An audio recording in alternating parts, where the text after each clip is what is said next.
Hey, what's up, guys? This is Dr. Bleats, and today I overslept.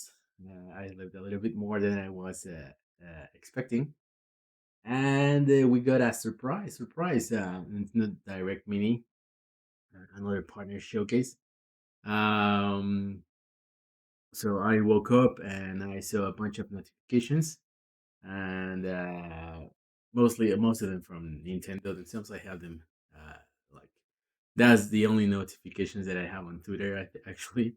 So yeah, I saw something about Taiko, something announced about that rhythm game, and that's how I knew that it was like a Nintendo Direct. So I came directly to my PC to record this, and hopefully it's a good one. I don't know what I'm expecting. I'm expecting nothing. There are always rumors like 1 week or the week that the Nintendo Direct is coming.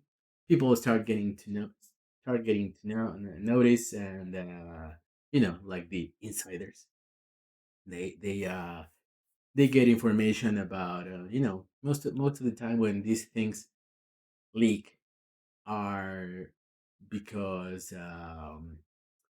the press starts getting shootouts to because there's sometimes even shadow drops, so they need to know that something is coming. uh so that's the reason most of the Nintendo Directs actually um leak, if you could say. The information within the direct is what Nintendo starts spreading, so that the press is ready with some articles, sometimes marketing as well.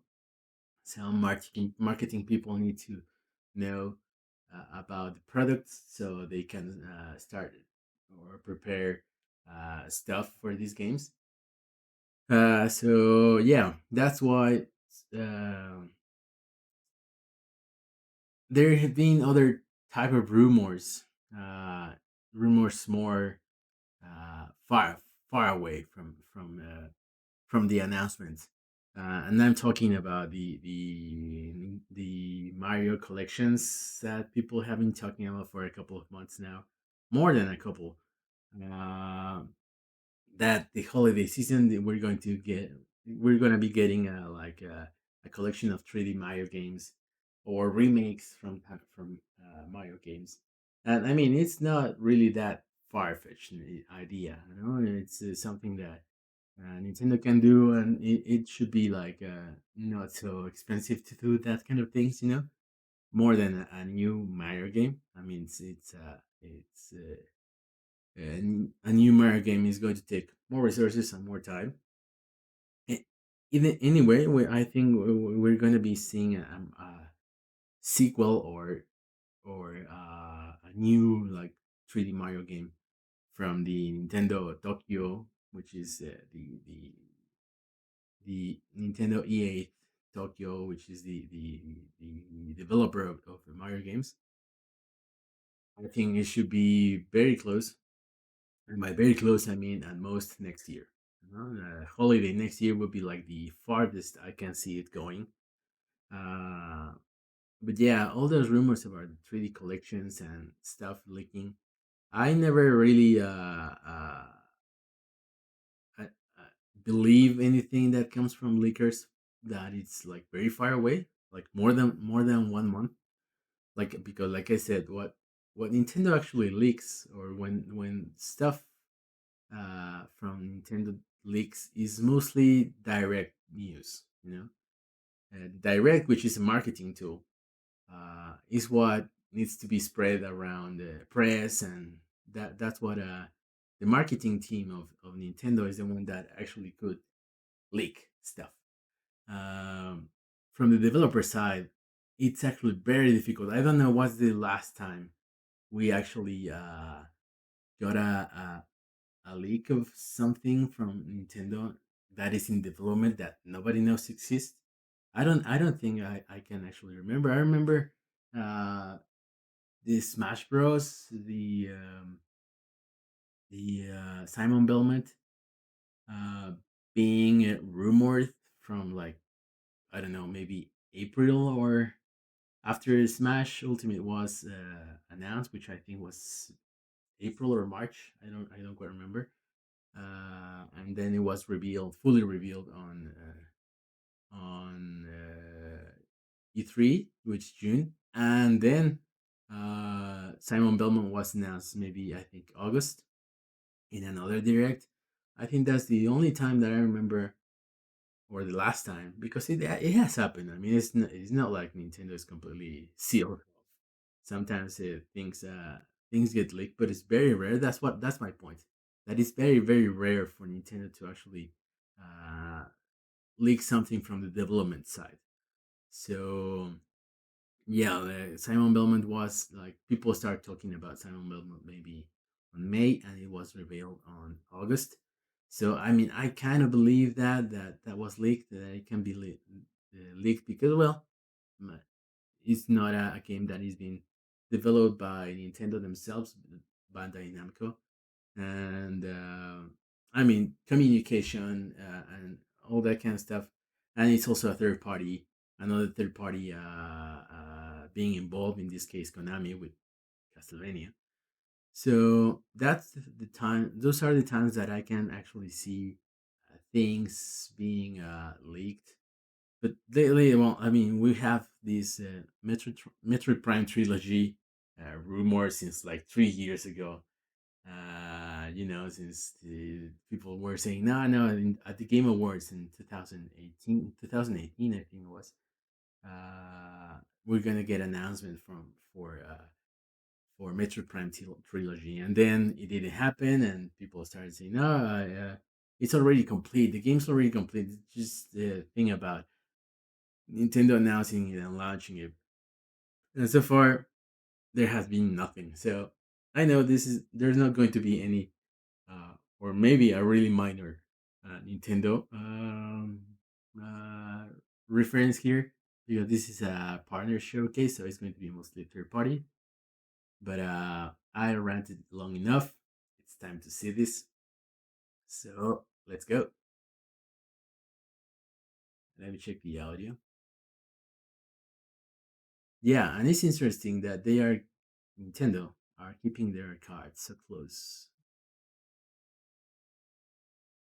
I mean, oh shit, that was incredibly loud. Okay, Hi everyone! Welcome to our second Nintendo Direct Mini Partner Showcase. Today, we'll continue delivering the latest information about upcoming Nintendo Switch games exclusively from our development and publishing partners. We'll be releasing more yeah, so nothing from exclusive Nintendo. series this year, so please be on the lookout. Okay, let's get into the headlines. Experience the Okay, thrill we of knew Kingdom about Hearts that like one. never before. Kingdom Hearts. Embark on a musical journey in a rhythm-based world. I guess it's the from the developers of Final Fantasy and Dragon Select Quest. after locations from the Kingdom Hearts series. Why wasn't it Dig Theater the Rhythm? grooves. Match the rhythm with good timing to achieve high scores, and use special abilities to attack and defeat enemies. A variety of modes are available, including Memory Dive, where you play stages from past memories, and Boss Battle, where you square off against fearsome foes by dodging their powerful attacks.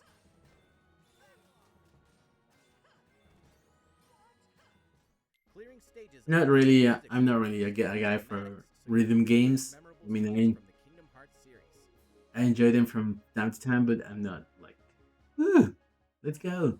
Compete against other players for high scores in online and local multiplayer. A free-for-all mode exclusive to the Nintendo Switch version also features local play for up to 8 players. Nice. Plus, experience an all-new chapter in this game. So yeah, that's the thing that Kingdom Hearts Melody of Memory launches on Nintendo Switch Kingdom November 14th. Hearts Pre-purchase begins are later this really day. famous for putting story bits in everything. Drop the beat and mix it up in Fuser. User. Hey everyone, Zoe from Harmonix here, and I'm so excited to So I reveal guess our it's going first to be project very collaborating with rhythm Player and Fuser, focused. our revolutionary music mixing game Because coming like I this said, fall to the Nintendo Switch system. As an I added saw bonus, I something decided to about announce three new Taiko. songs that will be on the Fuser soundtrack. I mean, Ghosts and a Stuff from notification. The Deadmau5, first Dance Monkey notification that I from saw on Come my Tonight, phone and Blinding was Lights something by The about Weeknd. Taiko. If So that wasn't enough, we're also revealing one of our all-new larger-than-life stages at the same time. Let's get right to it. So I've rounded up 3 friends, and we're each going to take a turn at the decks. I'm leading things off, and you can see that my friends are digging in. so I'm guessing this is going to be flag. Now it's Troy's turn, and I'm showing him some emoji love. So let me lower. Alright, we've all taken our turns, and it's time to see who's had the hottest mix. I hope you Yeah. enjoyed this quick look at Fuser multiplayer in action. We'll see you on stage this fall. Okay. Use your drumming skills to save the Oh, there it world. is. RPG. Oh, now Games that's from the interesting. Tetsugen series make their way onto the Nintendo Switch system in one pack. Join Don-chan So I guess that in existed RPG before. adventures by traveling through time or by saving the world from strange incidents. That's funny. Now this type of thing I'm interested. RPG. Face off against enemies Let's go. in rhythmic battles by chaining combos with powerful taiko drums. Recruit monsters to become your allies. Check each monster's personality and create a formidable party to take down fearsome foes. And if you like to enjoy just playing along to the music, a rhythm mode is available. More than 130 songs are included in this collection. Drum to your heart's content in Taiko no Tetsujin Rhythmic Adventure Pack, coming Okay. to Nintendo Switch Winter 2020.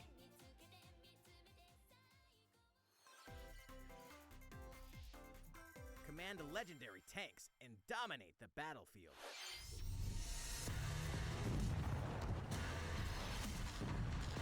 Full of tanks. I mean, I guess that's very popular. The World of Tanks. I don't know if this is like a. If it's. I have no. I have absolutely no idea about that game. So I don't know if this is like a spin-off or the actual game. I have no idea.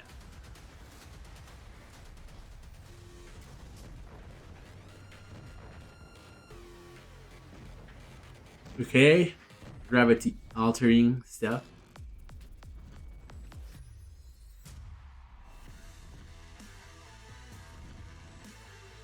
So I guess is the World of Tanks Blitz launches on Nintendo Switch later today. okay. I guess is the real thing. Train, fight, and win to become a boxing champion. Speed. Rise through the ranks in this knockout boxing game. Intuitive controls meet hard-hitting fighting techniques for seamless action.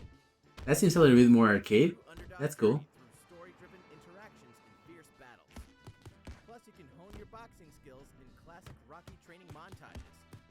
In free play mode, fight as Rocky Balboa, Adonis Creed, an entire roster of fighting legends from the Rocky and Creed franchises, including They all have like the same animations. Ivan and Victor Drago, and Clubber Lang.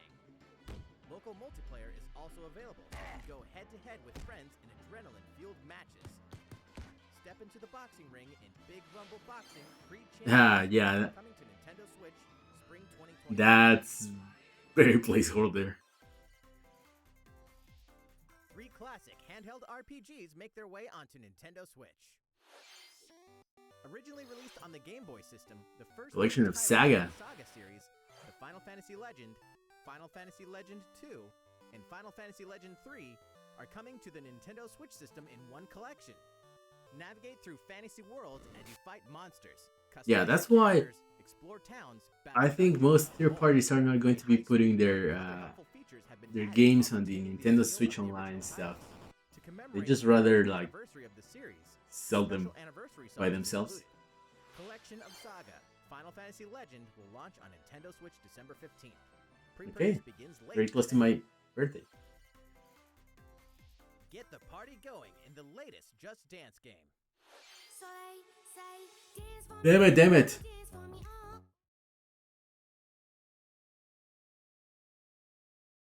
Yeah, I'm going to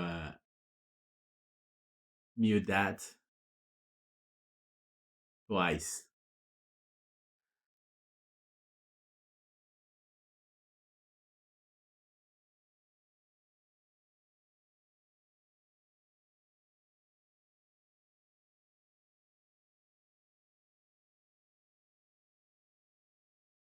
Yeah, I mean they didn't they haven't market this at all. Usually this is at E3, you know. Usually at the Ubisoft and Nintendo presentations, they're always there because that's where this game sells. But yeah, what I mean, it's obvious that it's coming November 12th. Okay. The ultimate puzzle match returns. Ooh, Puyo Puyo Tetris. Two legendary puzzle games reunite in Puyo Puyo Tetris 2. Oh shit, two. I need to get this. The latest entry includes all of the modes from the original game, including the popular Versus mode that lets you play Puyo Puyo against Tetris, the playful party mode with special items and challenges, and more. The all-new skill battle mode introduces skills and strategies that can quickly turn the tide of battle. Oh, nice. Journey deeper into the worlds of Puyo Puyo and Tetris in adventure mode. A new Starting with adventure? cast in a brand new story. Brand new. Nice. I enjoy the story on Puyo Puyo Tetris. Where up to 4 players can compete against each other in worldwide battles. And there's a lot more to reveal. Get ready for a puzzle challenge like no other. Puyo Puyo Tetris 2 drops onto Nintendo Switch December 8th. December 8th. Okay. Yeah, I enjoyed Puyo Puyo Tetris a lot. We hope you've enjoyed this presentation so far. For our final announcement, we'll be taking a look at some games and downloadable content launching soon on Nintendo Switch. Okay. Fight the Frost in the Minecraft Dungeons Creeping Winter DLC. Brave all new missions and take down relentless mobs. I think, yeah, Wretched Wraith at the center of the storm. Hunt down the source of corruption. the reviews were that Armor, it's a good game, DLC makes its but it first was like appearance in pretty shallow. Unite to fight a dangerous threat and save humankind in Jump Force Yeah. Choose from a roster of more than 50 powerful manga heroes from Dragon Ball, Naruto, One Piece, and more. Battle in various modes, including online modes and a local tag team mode exclusive to this version. Character Pass 1 is included with the full game, which punches its way to Nintendo Switch August 28th. Defy the rules of soccer in Captain Tsubasa. Yeah, that frame rate. Execute powerful offensive and defensive moves to gain the advantage during action-packed matches. Customize your characters, build your dream team, and compete in online and local play. Take your shots and score in this arcade soccer game coming August 28th. It's not really arcade, but Unite to protect your world in this co-op action RPG. I mean, it's like turn-based almost. Complete with new battles and Yeah, I'm weapons, interested in this one, graphics, and more. but quite a bit. Online with friends far and near, or with other players in a party matchmaking system to fight fearsome foes. Final Fantasy Crystal Chronicles Remastered Edition arrives August 27th. That concludes today's Nintendo Direct Mini Partner Showcase. Thank you for watching. Please look forward to more Partner Showcase presentations this year. So yeah, I guess the big thing was rhythm. I'm excited about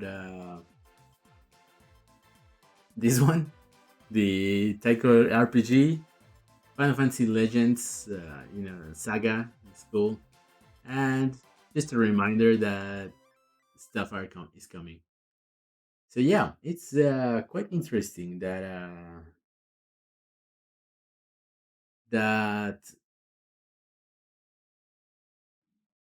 Nintendo is doing this. Like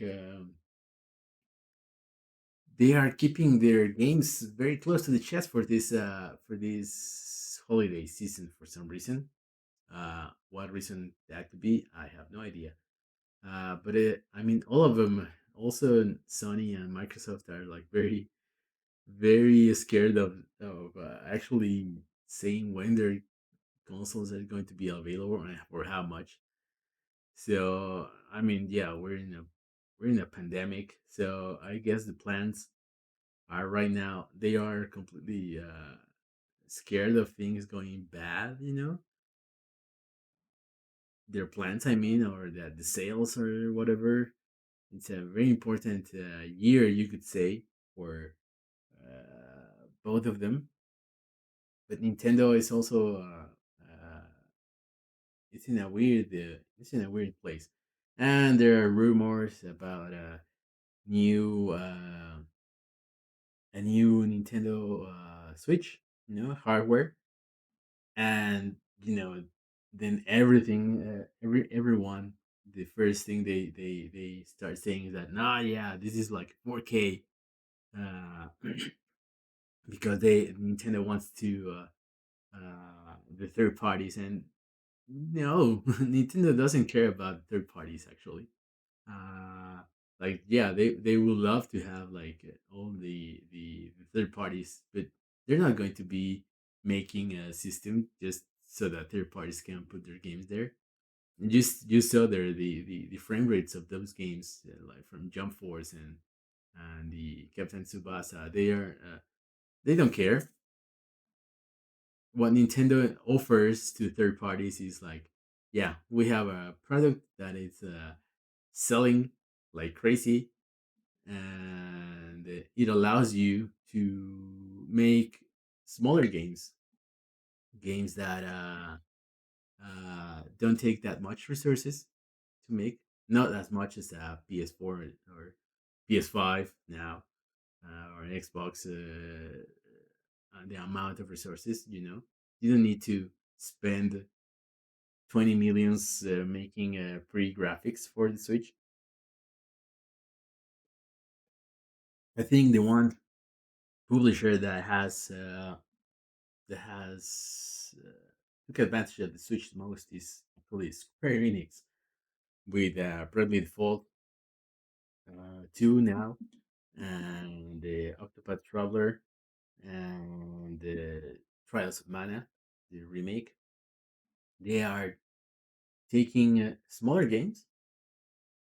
They are targeting the Switch, making them something that can run well on the Switch. And from there, they upgrade for other platforms. In the case of Octopath, it's only PC, because I guess Nintendo was involved with the. I mean, I guess the deal was like, yeah, give us exclusivity, and you cannot put on the rival consoles. Trials of Mana, that was from the start a PS4 and PC and Switch game, but it's clearly that the game is targeted at the Switch.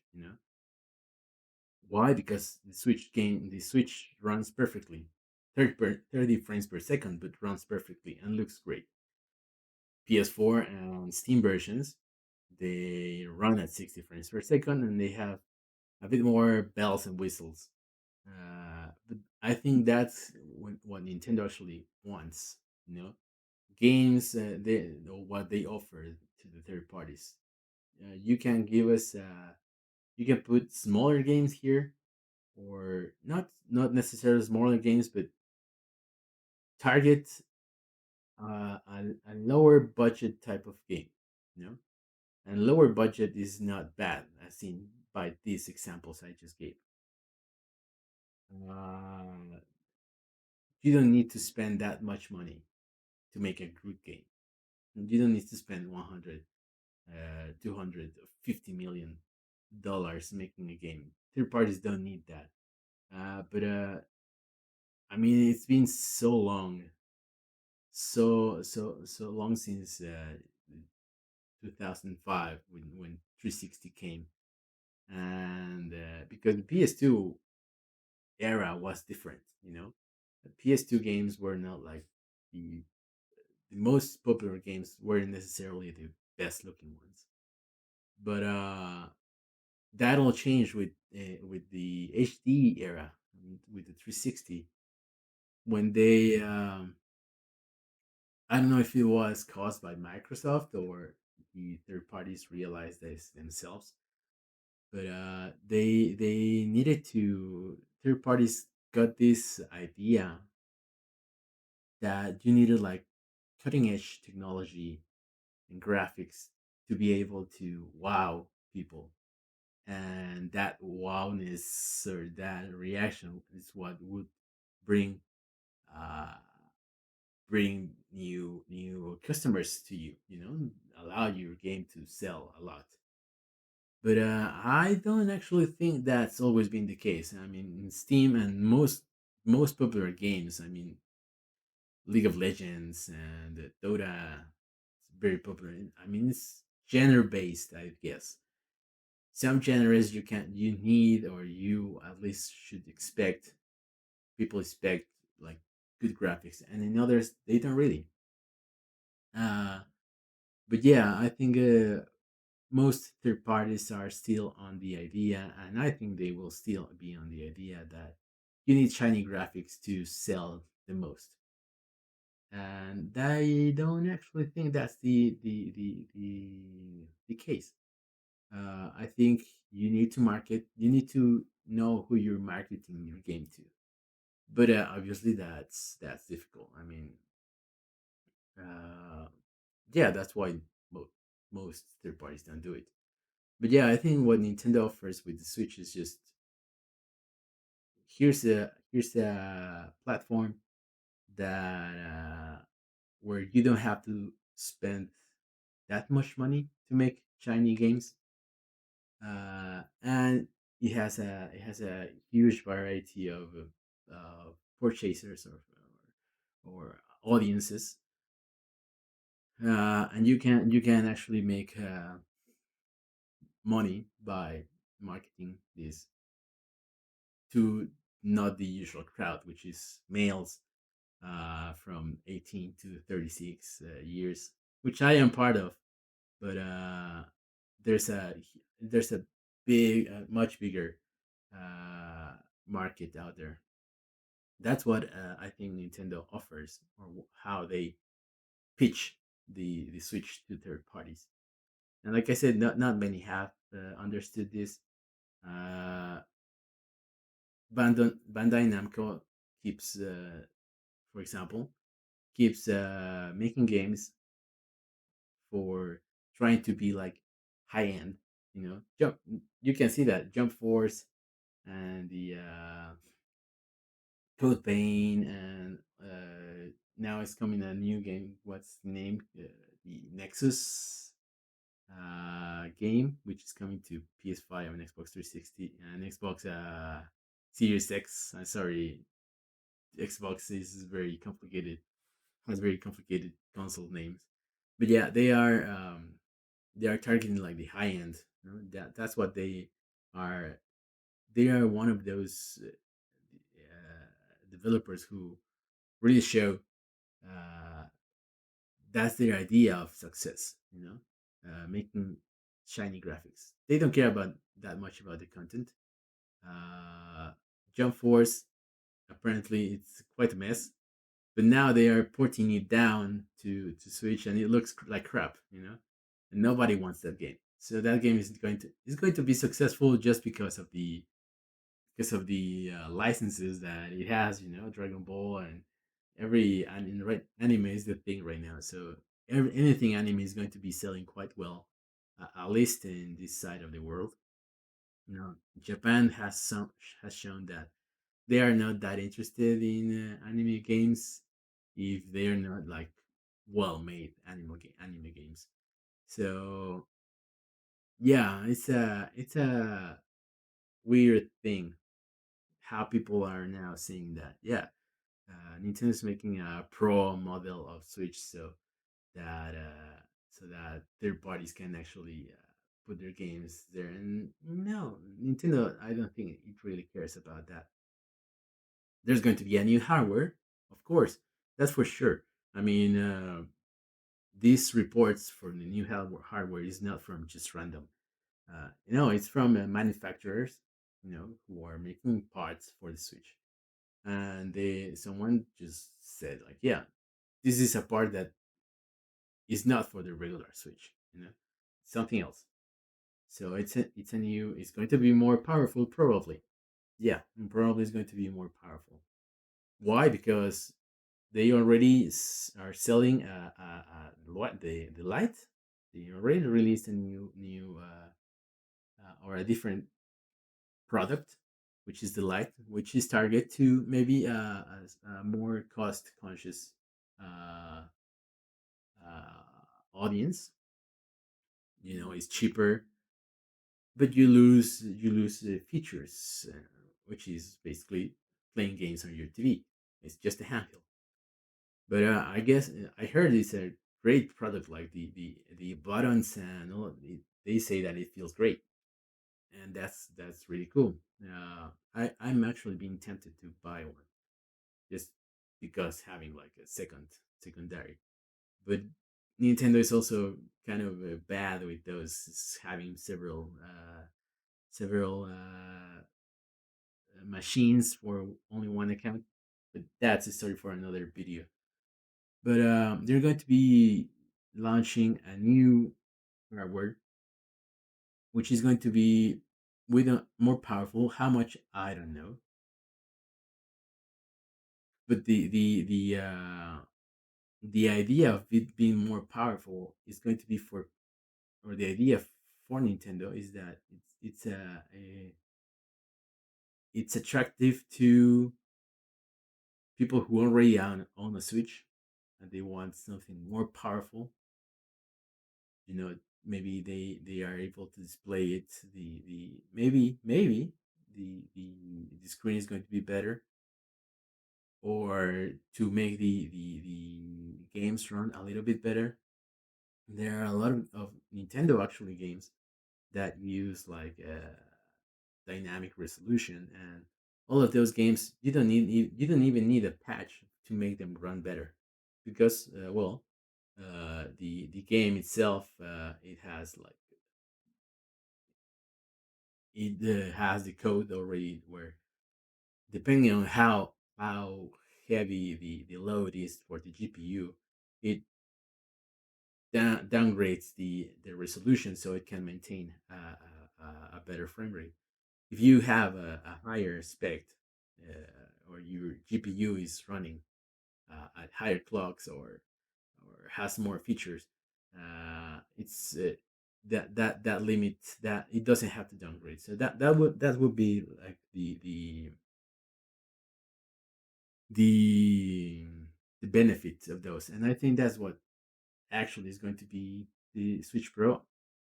I'm interested in a Switch Pro because yeah, there are some games that I wish looked better. Xenoblade, for example. I don't need like these super fancy graphics. I mean, I have my it's not really super high end, but I can play every game at 1080p on my PC, running at 60 frames per second. I care about fluidity. I care about the frame rate, that it's the most stable as possible, and I like shiny graphics. Yeah, and I hope, and I like games looking good, not the best, good. I like games looking good. So that's what I think. Whenever this new hardware launches, That's what I'm going to be buying it, because I most likely games are going to look good on it. But you already see these rumors about 4K and HDR and whatever. Whatever, that's the thing with marketing. Those terms have been, or are already so ingrained on the people's minds that they don't even know what that means. They don't know what it takes to make those things possible. So yeah, I mean HDR, maybe HDR, yeah, HDR, maybe possible in the new Switch. But like I said, I don't think that's the what Nintendo's actually after. They just want games to, they their pitch is going to be play your games with more stable frame rates at slightly higher resolution. That's what the product is going to be actually, because Nintendo usually doesn't like oversell their systems, and it's going to be targeted mostly but for people who already have a Switch, for them to upgrade. That's it. There may like um discontinue the original Switch and just keep selling the new one, the new hardware, slightly more powerful hardware. Uh, I guess that would be like that's been like the thing with Nintendo, what they do, and they're gonna continue selling the Lite. I mean, the idea of this new hardware is going to be sell sell this to keep the selling the Switch at the same price that it's selling right now. The Switch is selling like crazy right now, everywhere, all around the world. They are selling a lot of hardware, a lot of software as well, and with just Animal Crossing. But they want to keep that momentum, and they know that next year that momentum is going to fall inevitably. This is the fourth year of Switch. Uh, yeah, 2017. It's actually the third year, but yeah, 17 to 18, 18 to 19. No, yeah, it's fourth year. Yeah, what I'm saying. So usually this is where the usually Nintendo consoles and handhelds usually they have peaked before the fourth year, but in the case of the Switch is peaking later. Different circumstances, In this case, COVID, COVID pandemic, but it's also power of Animal Crossing. I don't know what changed. I don't think they marketed differently, but for some reason now it it stuck. The idea of Animal Crossing, and everybody is buying that game, and that game is selling a lot of Switches. But Year Five is going to inevitably fall. So what do they need or they want to do to keep the sales as high as possible? Maybe not as much as this year, but to keep them at the most like to stable at the higher standard. Release a new hardware and release it at 300 US dollars. That's their idea. They're going to sell the Switch for same price the longest they can, and that's going to be the idea of new hardware. But it's not to attract more third parties. Now, third parties are going to come or not, depending on pr- how attractive they find the proposition of the Switch, which is making a game that is not that expensive to make and upscale it for other platforms from there. But you can stop people from getting excited from doing crazy theories and started saying that now Switch is going to start getting like super cyberpunk or stuff like that. We know that's not going to happen. I mean, The Witcher 3 came. Uh, it's I haven't played it personally, but I heard that it's an okay port. Like the Switch doesn't break apart at least. Uh, but yeah, you have to do so many concessions. Like the game is running at a super low resolution, and all the geometry and textures are super low. Well, that's what you have to do to run on a system that it's basically mobile type of technology. It can be done, but I don't think that's the idea of what Switch is actually pitching. The idea of the Switch, like I said, to new original content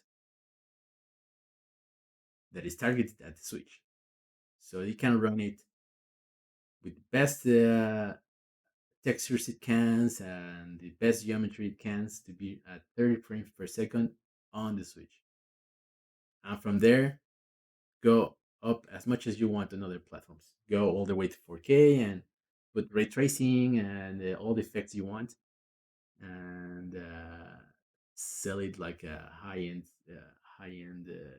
version of that. But on the Switch, you gave us the basic stuff. We don't care. most third parties are not getting the memo or are not understanding that. They see their main market at the Xbox, PlayStation, Steam, and after that they want to downgrade to get like a shitty experience on the Switch. But that's just the business. Uh, that's how it is. Uh, I already rambled a lot. This Direct Mini, it was definitely not as good as the past one because in the past one we actually got a new game, which was well, not a new game, but yeah, we got a new game with Nocturne. Uh, Here is the I think they are ports of mobile games and games from before. I don't know. I have to research about that Taiko RPG, but that seems cool. Ah, Puyo Puyo 2, that's new as well. Puyo Puyo Tetris 2, that's cool. But definitely a smaller scope than last time. But it wasn't bad. Uh, just letting us know that there are stuff still coming to the Switch. But yeah, I think we all want to know what Nintendo is going to be releasing this year from themselves. What will it be? I have no idea. Will it be the Mario collections? I wouldn't bet on it. But let's see. Let's see what Nintendo has in store.